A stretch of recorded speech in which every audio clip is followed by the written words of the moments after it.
The Stryker Rejuvenant ABG2 hip failures are very unique in that it is the stem, the part that goes down into the femur, that is failed.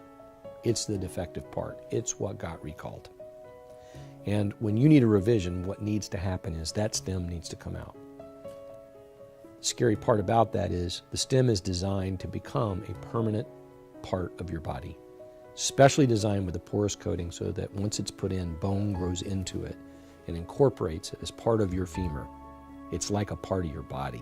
It is not meant to come out. All you have to do is take one look at the x-rays of a patient who had an unplanned femur fracture during revision surgery, and you see that big old revision stem. You see these cables and wires around the femur with a big claw-like device that's holding it all together.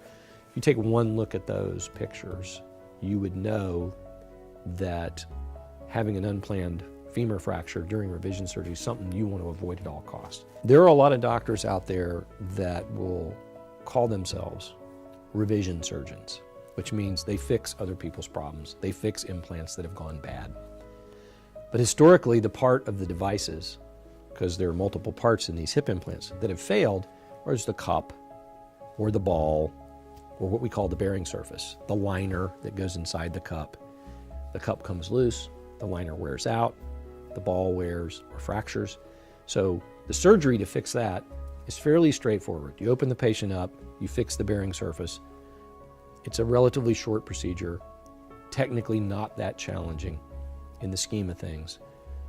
Even doctors that call themselves revision surgeons, the question needs to be asked of the doctor who proposes to do this operation on me. How many well-ingrown femoral stems have you taken out in the last year, the last 2 years? I think a lot of people would be surprised to find out that doctors, even who call themselves revision surgeons, the answer to that question is going to be 0, or 1, or maybe even 2. But it's not going to be 30, or 40, or 50, or 100, like some of the doctors who've been taking care of their patients who have rejuvenant and ABG2s that have failed in them. The doctors who I've spoken with who have done a lot of these revisions say that there is a learning curve. When they started, they weren't that good at it. They've developed special techniques, special tools, special equipment, and what used to take them a couple of hours now takes them 45 minutes.